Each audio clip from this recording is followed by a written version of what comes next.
ഇപ്പോൾ ജെ ജനീഷ് മന്ത്രിയായി എന്ന് പറഞ്ഞപ്പോൾ പലരും ഇപ്പോൾ സംഘടനാ രംഗത്ത് പ്രവർത്തിക്കുന്നവർക്കും രാഷ്ട്രീയ രംഗത്തെ അടുത്ത് അറിയാവുന്നവർക്കുമൊക്കെ ജെ ജനീഷ് ആരാണെന്ന് അറിയാം. കാരണം യൂത്ത് കോൺഗ്രസ് സംസ്ഥാന പ്രസിഡന്റായിട്ട് മാസങ്ങളേ ആയുള്ളൂ താങ്കൾ ചുമതലയേറ്റിട്ട്. പക്ഷേ ശരിക്കും ജെ ജനീഷ് ആരാണെന്ന് ചോദിക്കുന്നവർക്ക് മുന്നിൽ എവിടെ നിന്നാണ് താങ്കൾ ഈ പ്രവർത്തനം തുടങ്ങിയത്? എങ്ങനെയാണ് ഈ കോൺഗ്രസിലേക്ക് വന്നത്? താങ്കളുടെ KSU പ്രവർത്തനം എങ്ങനെയായിരുന്നു? അതൊന്ന് പറയാമോ? ഞാൻ പരമ്പരാഗതമായൊരു കോൺഗ്രസ് കുടുംബമാണ് എൻ്റേത്. മുത്തച്ഛൻ സ്വാതന്ത്ര്യ സമര സേനാനിയായിരുന്നു. അദ്ദേഹം ആ നാട്ടിലെ പ്രാദേശിക കോൺഗ്രസ് നേതാവ് കൂടിയാണ്. അച്ഛന് വളരെ സജീവമായ KSU കോൺഗ്രസ് പാരമ്പര്യമുണ്ട്, പശ്ചാത്തലം ഉണ്ടായിരുന്നു. അദ്ദേഹം സജീവ കോൺഗ്രസ് പ്രവർത്തനമൊക്കെ ആയിരുന്നു. അപ്പോൾ ഒരു കോൺഗ്രസ് കുടുംബം എന്ന നിലയിലൊക്കെ തന്നെയാണ് KSU രംഗത്തേക്കൊക്കെ ആദ്യമേ കടന്നു വരുന്നത്. പെരുമ്പാവൂർ പോളിടെക്നിക്കിൽ പഠിക്കുന്ന സമയത്താണ് KSUവിൻ്റെ യൂണിറ്റ് പ്രസിഡന്റ് ആകുന്നത്. അതിനുശേഷം പിന്നെ KSUവിൻ്റെ നിയോജകമണ്ഡലം കമ്മിറ്റിയുടെ പ്രസിഡന്റായി മാളയിൽ. പിന്നീട് KSUവിൻ്റെ ജില്ലാ വൈസ് പ്രസിഡന്റായി, ജില്ലാ പ്രസിഡന്റായി കടന്നു വരുന്നൊരു ഘട്ടമുണ്ടായി. അത് കഴിഞ്ഞതിന് ശേഷമാണ് യൂത്ത് കോൺഗ്രസിൻ്റെ ജില്ലാ പ്രസിഡന്റ് ആകുന്നത്. ഇതിനിടയിൽ യൂത്ത് കോൺഗ്രസിൻ്റെ സംഘടനാ തെരഞ്ഞെടുപ്പിൽ മത്സരിക്കുകയും യൂത്ത് കോൺഗ്രസിൻ്റെ കൊടുങ്ങല്ലൂർ നിയോജകമണ്ഡലം കമ്മിറ്റിയുടെ ജനറൽ സെക്രട്ടറിയായിട്ട് പ്രവർത്തിക്കാനൊരു ജയിച്ചു വരുന്നൊരു ഘട്ടമുണ്ടായി.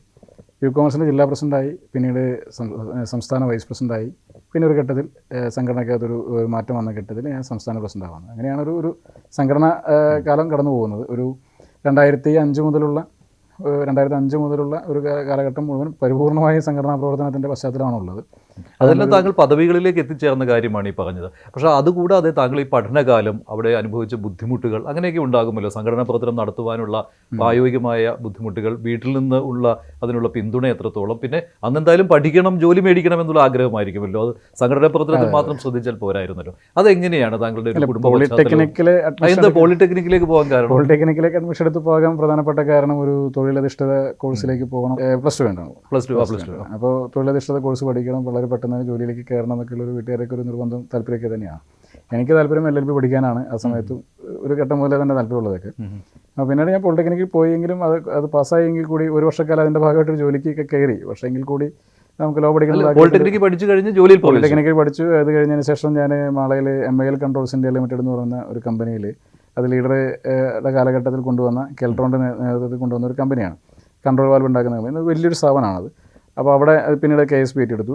ആ സ്ഥാപനത്തിൽ ജോലി സൂപ്പർവൈസറായിട്ട്. എത്രാമത്തെ വയസ്സിലായിരിക്കും അത്? എനിക്ക് തോന്നുന്നു ഞാനൊരു 21 വയസ്സ് 22 വയസ്സിലൊക്കെയാണ് കയറുന്നത്. അതിനുശേഷം പിന്നെ അവിടെ നിന്ന് റിസൈൻ ചെയ്തിട്ടാണ് ഞാൻ പിന്നെ രണ്ടാമത് LLBക്ക് ചേരുന്നത്.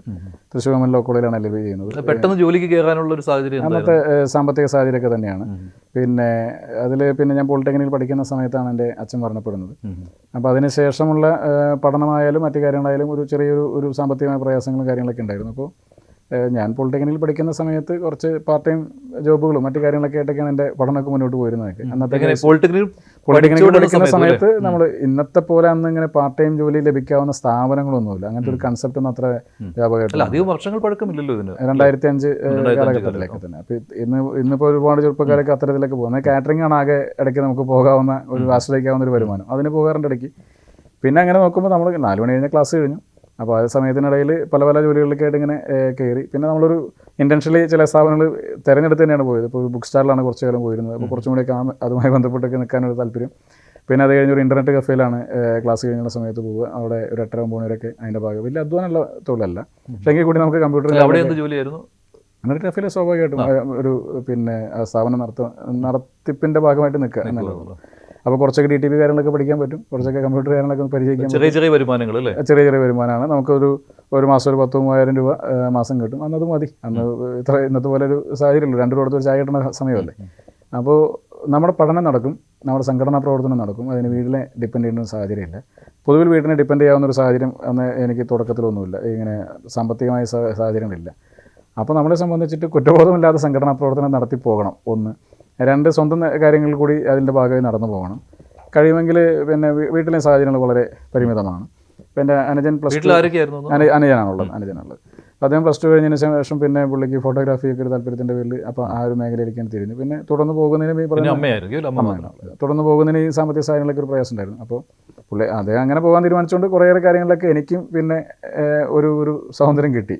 വല്ലാതെ ഞങ്ങൾ വീട്ടിലെ കാര്യങ്ങളിൽ ഞാനില്ലാതെ നടക്കില്ല എന്നുള്ള ഘട്ടമുണ്ടായിരുന്നില്ല. എല്ലാവരും കൂടി ഇങ്ങനെ പോയിരുന്നതാണ്. പക്ഷേ ടെക്നിക്കലി എങ്ങനെയായിരുന്നു അവിടെ സംഘടനാ പ്രവർത്തനം? ഏത് രീതിയിൽ? ഞാൻ KSUവിൻ്റെ യൂണിറ്റ് പ്രസിഡന്റ് ആയിരുന്നു. വളരെ സജീവമായിരുന്നു. KSU യൂണിറ്റ് പ്രസിഡന്റ് നിലയ്ക്ക് തന്നെ വളരെ സജീവമായിരുന്നു. ഞങ്ങൾ പഠിക്കുന്ന സമയത്താണ് ഒരു ചെറിയ ടൈമിന് ശേഷം വീണ്ടും കോളേജ് വേണം ജയിക്കുന്ന കാര്യങ്ങളൊക്കെ.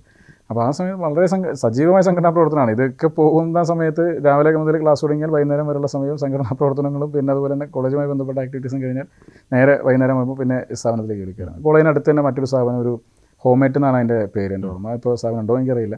അപ്പോൾ അവിടെ ഒരു ഈ ഇരുമ്പ് കസേരകൾ പോലുള്ള സംഗതികളൊക്കെ ഉണ്ടാക്കുന്ന ഒരു പൗഡർ കോട്ടിങ് സെഷനിലാണ്, ഒരു ഹെൽപ്പറായിട്ടാണ് നിൽക്കുന്നത്.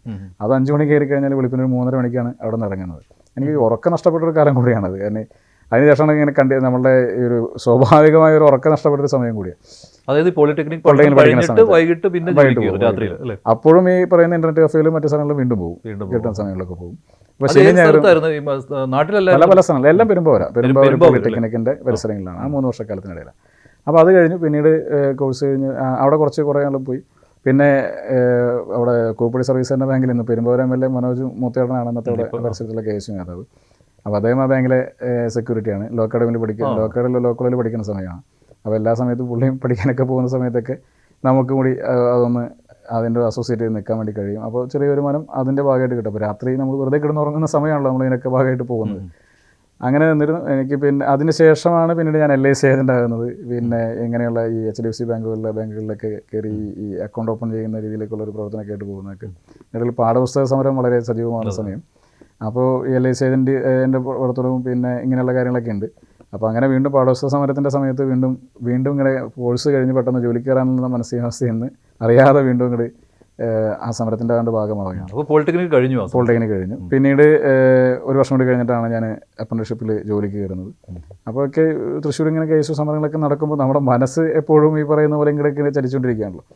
പിന്നെ ഞാൻ പതുക്കെ ഒരു ഘട്ടം കഴിഞ്ഞപ്പോൾ കുറച്ചും കൂടി ഒന്ന് സ്റ്റേബിളായിട്ട് നിൽക്കാൻ പറ്റും തോന്നിയ സമയത്താണ് റിസൈൻ ചെയ്യുന്നതും പിന്നെ LLB പഠിക്കാൻ വേണ്ടി ചേരുന്നതൊക്കെ. 2012 LLB. അപ്പോഴും വരുമാനമൊന്നുമില്ല. വരുമാനമൊക്കെ നമുക്ക് കഴിഞ്ഞുകൂടി പോകും, അത്ര തന്നെ. വേറെ വലിയ രീതിയിലൊന്നും പോകാൻ സാധിക്കുന്നതല്ല. പിന്നെ അമ്മയ്ക്ക് ആ സമയത്ത് തൊഴിലുറപ്പിന് പോകുന്ന ഒരു ചെറിയൊരു വരുമാനമുണ്ട്. പിന്നെ കുറേ കാര്യങ്ങളൊക്കെ അങ്ങനെയും നടന്നു പോകും. അപ്പോൾ അത് പൊളിറ്റിക്കിനെ പഠിക്കുന്ന സമയത്തുണ്ട്. കൂടുതൽ വാർത്തകൾക്ക് News 18 Keralam YouTube channel subscribe ചെയ്യുക.